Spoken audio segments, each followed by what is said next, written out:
Hi, everyone, and welcome to the #CArthritis event being held at this year's Canadian Rheumatology Association and Arthritis Health Professions Association annual scientific meeting this year in Chile, Calgary. We're so happy to be here today in studio with Dr. Catherine Backman. Welcome, Catherine. May Thank I call you. you Catherine? You may. Oh, thank you. I know our audience will learn you're retired, so I feel a little more comfortable calling you Catherine now that you're retired. Let me tell the audience a little bit about you and how this conversation fits into this year's #CARthritis event. Dr. Bachman is a professor emerita at the University of British Columbia and worked for over 40 years as an occupational therapist. So if there is something about occupational therapists, she knows about it. We're going to learn that shortly. She also has a doctoral degree in healthcare and epidemiology. In her career, she enjoyed the combination of learning, teaching, and doing research. So she was one of those health professionals that spun a lot of plates and spun them very, very well for quite a few years. And that all came with her role at UBC because of the collaboration with students, interdisciplinary colleagues, and people living with chronic illnesses who were engaged in teaching and in research. And though she just recently retired, she does continue to volunteer with professional organizations while wrapping up a few academic commitments. So welcome again, Catherine. We're so honored that you took the time to join us today. Thank you. Happy to be with you. Yeah. So for our audience today, and with the CRA meeting kind of as an HPA meeting as the backdrop, Catherine, I think you know that the theme of this year's program is Ascending to New Heights, Peaks of Innovation in Rheumatology. And you have been a cornerstone, a mentor, first a mentee, and then a mentor, a teacher, someone who was very senior in the research world in this area. We wanted to talk to you about sort of what you have seen over the years and what you feel is where we are kind of state of the art right now. So if the theme of the meeting is about ascending to new heights, you have to kind of know where you're at presently. So first of all, we're going to talk about just occupational therapy in general, and explain to the audience sort of what types of treatments, if you will, that are non-medication, that are occupational therapy approaches in the setting of not just chronic disease, but specifically to forms of arthritis. So, what does the research literature tell us today about the use of sort of some of the tools that you've used over the years with your clients in both rheumatoid arthritis and other forms of arthritis? So what's state of the art in occupational therapy? And what do you see as sort of things that are going to happen in the near future? Okay. So in general, in occupational therapy, we're interested in occupation, the things that people are doing in their day-to-day lives. And that's going to be highly variable because think of all the different jobs and activities and school and family caregiving and all of those sorts of things that people engage in. So state of the art in occupational therapy, kind of a loaded question, but we would want to be helping people who are living with arthritis that are finding some challenges in some of those tasks of daily living. We'd want to find ways, workarounds, hacks, ways of enabling them to do those kinds of activities. So it's really a partnership, a collaboration to figure out where are the challenges or where are some of the difficulties, what are some of the things that people can and cannot do, and what are the ways that we can help them do the things that are most important that they need or want to do in their day-to-day lives. So it could be related to work or caring for a child or going to school, leisure activities. What are the things that make life worth living, and how can we help you do that? So sometimes that's those are providing little tricks of the trade that we've learned from other people with arthritis. Sometimes it's organizing the things that you need to do and setting priorities, because some of the symptoms of arthritis get in the way of doing everything that we want to do. Um, uh, Everybody has challenges in managing time or fitting everything in. So it could be related to conserving your energy or deciding where to spend your energy. It could be pain management techniques. It could be little gadgets and gadgets that help you overcome some of the barriers in the environment. Those are the types of things that we're looking at, and really doing it from that consultative, collaborative perspective, with working side by side with clients and they're the driver, we're the passenger, and figure out where we want to go. I love that driver and passenger metaphor. I have had the benefit of seeing an occupational therapist over my 36 years of living with rheumatoid arthritis, all of which it's not been easy, to be sure. And I think the public often thinks of occupational therapy as people who make splints, people who fit you for, but it's actually this problem solving piece you talk about integrated with these actual tools, splints, braces, etc., orthotics, things like that. It's the marrying of those two things that really help me as a person living with the disease and trying to continue fully participating in everything that I wanted to Right. participate in. Yeah, I think you phrased that very, very nicely. Can you tell us, Catherine, what are some of the most common, speaking of devices, let's just go there for a second. Mhm. There are some that are commonly known about by people living with the disease. They hang on the pharmacy shelves. They often can be custom made, but tell us, what are the most popular ones and why? I'm assuming it's related to common problems that are Mhm. more common than another common problem in Right. disease. But can you just sort of talk to us a little bit about that? Sure. So if we talk about splints or orthoses, so these are devices that you put onto a body part. So some of the most common ones in inflammatory types of arthritis, so rheumatoid arthritis, for example, would be a wrist splint. So something that would stabilize the wrist joint, but the fingers and thumb are free to move. So that's fairly common. And the reason it's common is because the wrist is one of the primary joints affected by rheumatoid arthritis. It's also fairly common for carpal tunnel syndrome. So there's other musculoskeletal conditions that affect the wrist. And the purpose of a wrist splint is to stabilize the wrist joint. It can provide a period of local rest. So when you have swelling or active inflammation in the joint, it's important to get rest in terms of sleep or rest periods during the day, but you can localize it to the wrist joint by wearing a splint if it's just the wrist joint that's affecting you, or the wrist joint's one of the primary joints.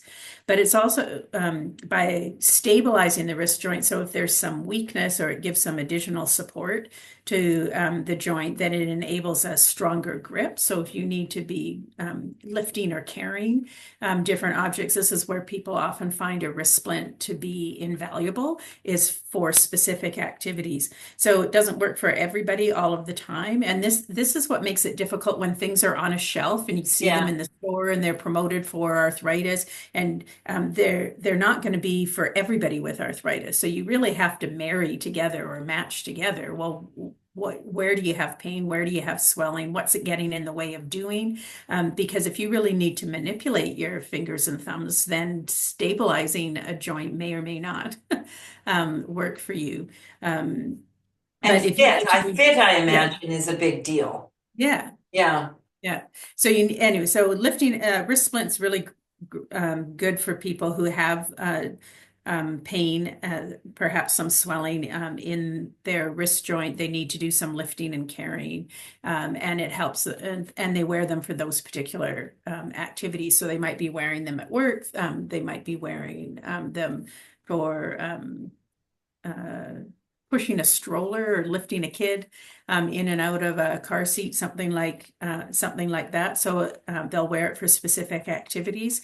In a period of acute pain or inflammation, they might wear them for a larger portion of the day because it really does relieve some of that pain and inflammation at the local level. So research on wrist splints shows that they have to fit well, because people aren't going to wear them if they're irritating. But you really do want to get a little bit of stabilization. You need to be able to still grip. So you need to have that freedom to move your fingers and thumbs as needed for those different activities. It takes a while to break them in or get used to them. So initially they'll feel like an encumbrance or a hindrance to the activities, but you usually gradually increase your strength and dexterity over a period of 2, 3, maybe as long as 4 weeks. But after that, then they do relieve pain, and they do enable people increase grip strength. So they do enable people to lift and grip and carry things.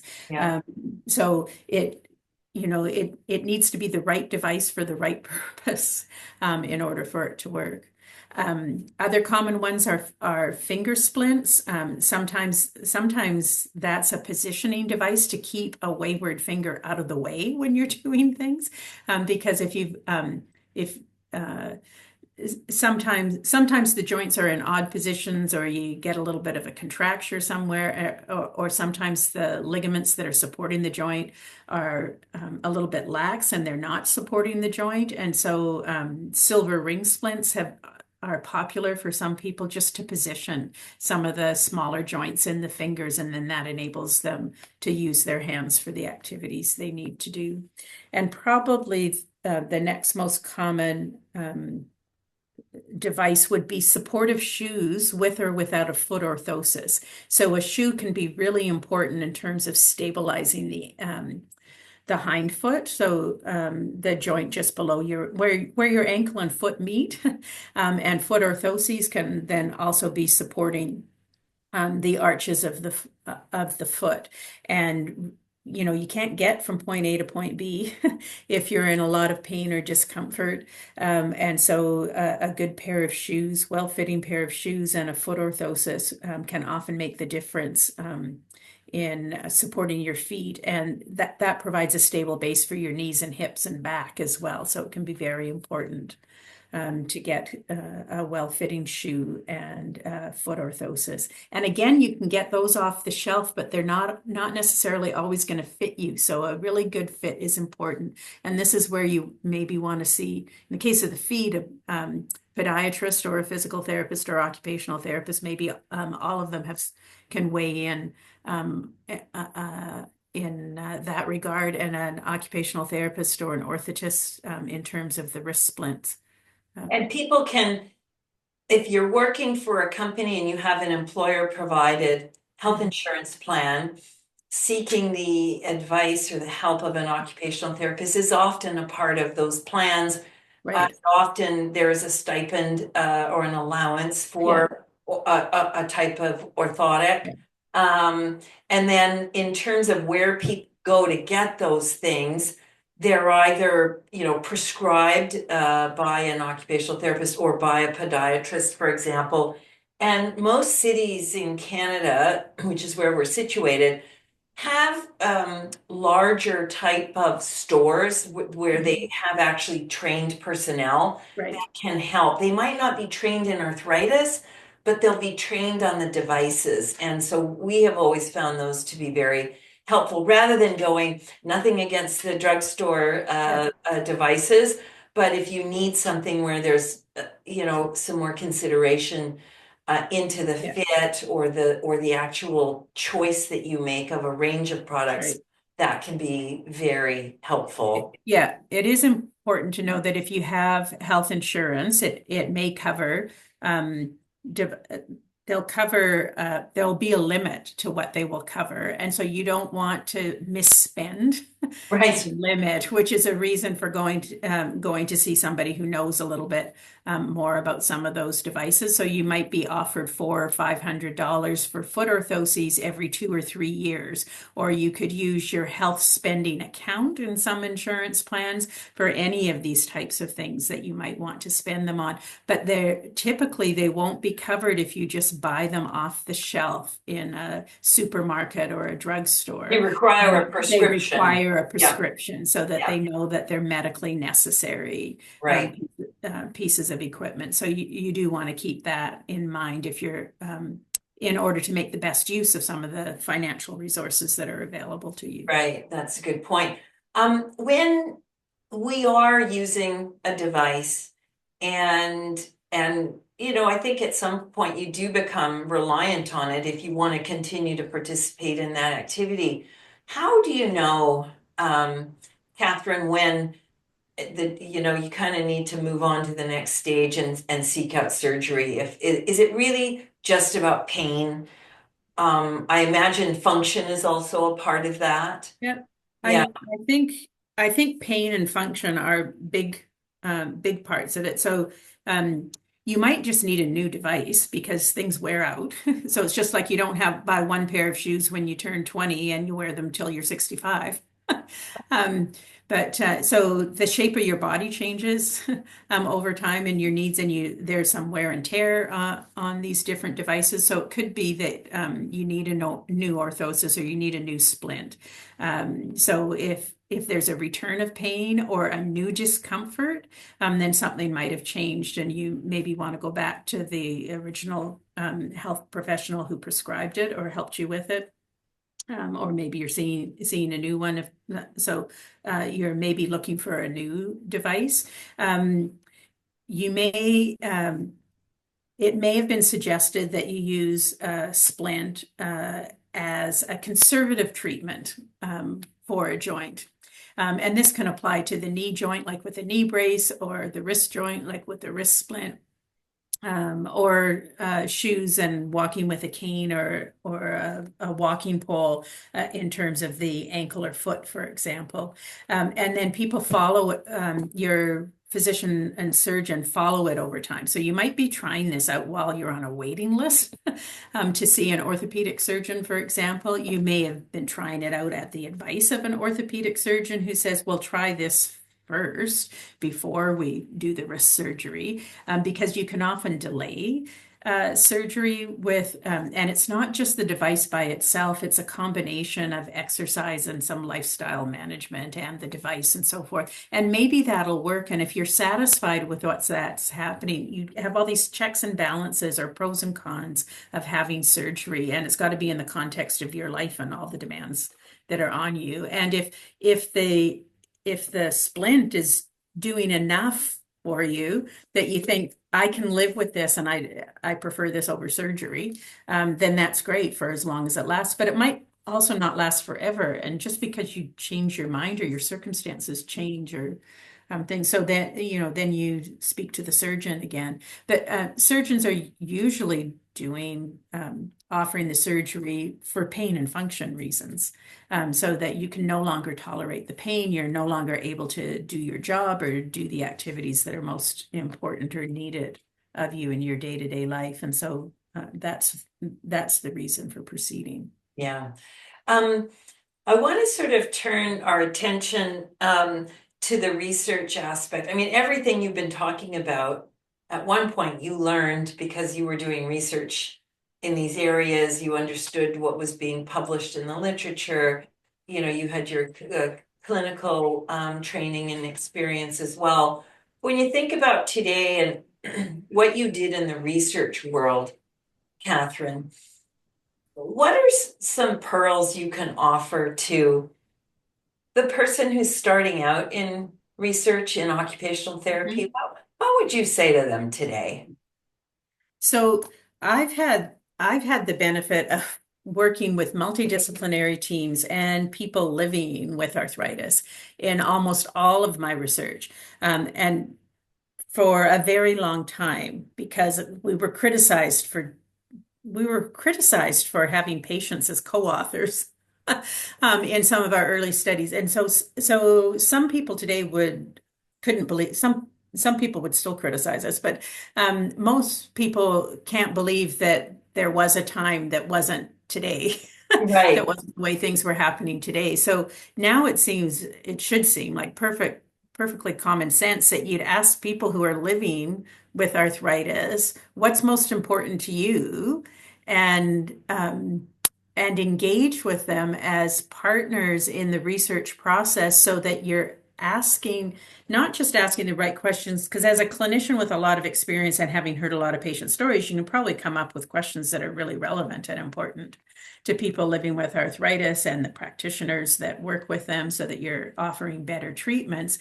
But you can miss something if you don't come at it from different perspectives. So having more than one discipline on the research team and having more than one patient on the team because you want to hear different perspectives will help you recruit better so that the people who participate in the study are more broadly representative of the people who are living with arthritis. You'll ask better questions. You'll refine the major research question, but you'll also, I'm a real fan of qualitative research where you really hear the stories or hear from people in their own words what matters or what under what circumstances is this working, because a lot of the criticism, if you look at systematic reviews of the literature on splints, since that's what we're talking Mhm. about, it'll say more research is necessary, or we don't know for whom this works under when or under what circumstances. And it's because they're not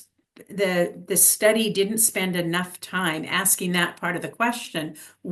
So like they'll tell you that 58% of splints are being used for the people who prescribe them, and that's terrible. We need to do more research. And I think, well, that's not terrible. That shows that a lot of splints are doing a lot of people a lot of good. So why did they stop using them? Well, I went for surgery. I didn't need this one anymore, or it doesn't fit anymore, or I lost it, or I left it in, Or my dog ate it. yeah, sort of all those different things, and I didn't get back to get another one. Or I'm not using it this month, but boy, can I tell you when the next time I have a flare up, is it ever going to be the first thing that I go to in order to help me do these things? So I don't know, 58% success rate sounds pretty darn good to me, but I Yeah. think we don't know the whole story.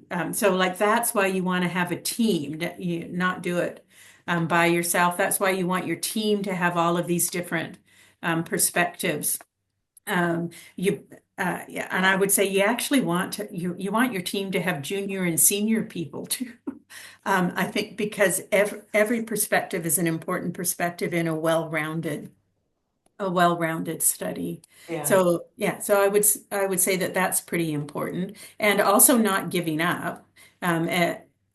Because you will hear some criticism about what is or is not feasible or what is or is not important. And I can't tell you the number of ideas that we tried to implement over the years that somebody now is doing a fantastic study on, but we were told it was not feasible or not important. So sometimes I say, we were just ahead of our time. That's the positive way to spin it, right?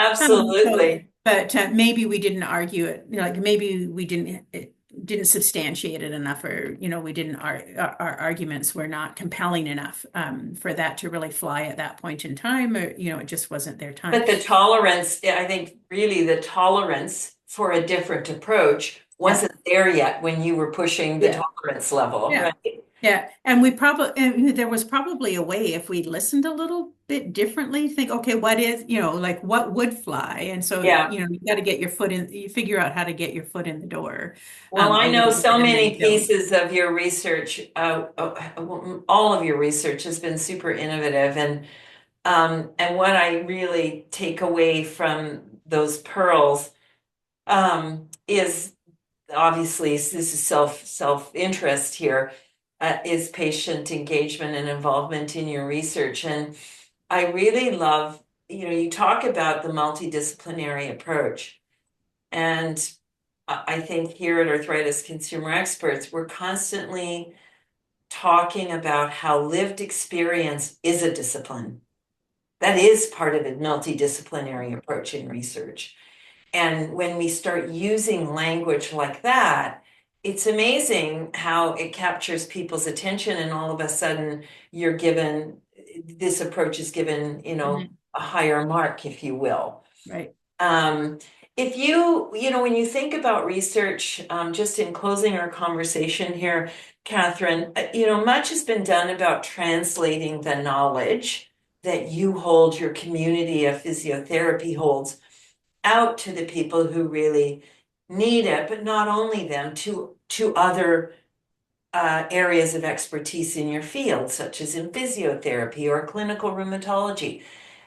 Have you seen a change there with getting knowledge to the right users? And what more could be done?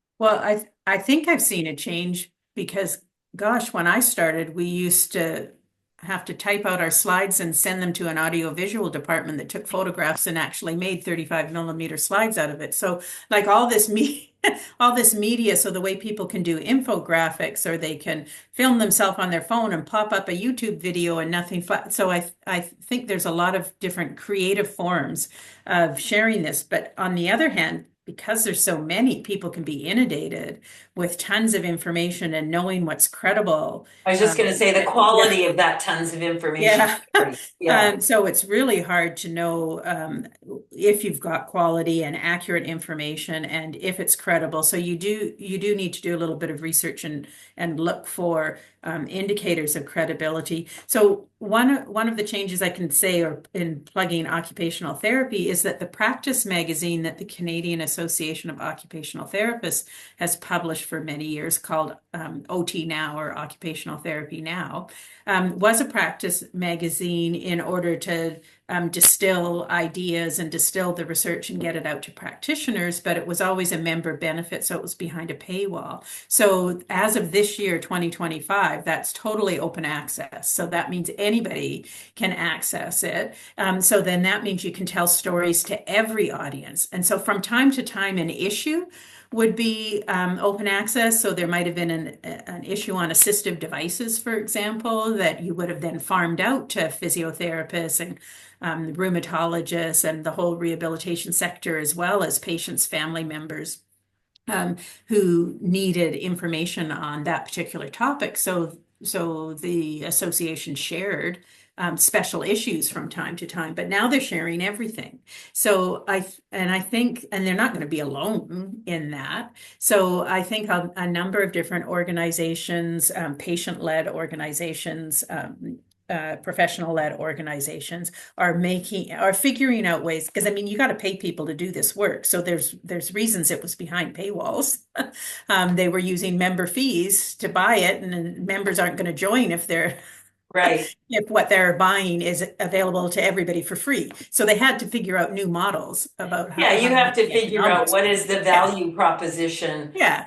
for Yeah, a yeah. member. So Yeah. new, models have to be figured out in order to make all of this accessible. But I think that's a change, is really talking about what open access looks like, and if it's a taxpayer funded research or it's consumer oriented research. If it's been paid for by that, then part of the cost of paying for it includes the dissemination of it. So then you can share that with different people, and then the popular media picks up on some of these stories. I'm always surprised at where a reporter contacts me, and I think, like, how did you find me? From some publication or another, and they found it because the publication that they found was an open access one, and Right. they were interested in a similar topic, and they don't always that they have editors too, so not everything that they write gets out there to the big world, but sometimes it does. So I think it's that whole dissemination theory. It's like you blow Right. a dandelion puff and all those seeds go Love that. Love that. all Very over, and cool. some of them grow a new dandelion and some of them don't. Yeah. I think also, our organization, when we founded 25 years ago, one of the reasons for doing that was to be able to set up some way, some forum to have conversations like this. so that we could try to, in our own patient-friendly, patient-focused, patient-led way, have your voice heard. And we're so grateful that your voice has been, in our newsletters, in our studies as partners, in our broadcasts, Catherine. We're so grateful to you for the immense body of work that you led, co-created, disseminated, because people like me have benefited so greatly from your work. So thank you so much for sitting with us today, for being part of our hashtag C Arthritis event, but most importantly, just one heck of a human being who did so much fantastic work. Well, you're very welcome, Cheryl. It's always a pleasure to chat with Yeah. you. And I think you're giving me more credit No. than is due because it's all part of it's all community led. Yeah, So it's that's everybody true, coming but together. but Yeah. people have to light the fire, and you're a fire lighter, so we appreciate it very much. Thank you so much again. And I know this won't be the last time we speak, but it will probably be over coffee in the local Yeah. coffee shop. Great. Thank you again. Good. Okay, bye-bye.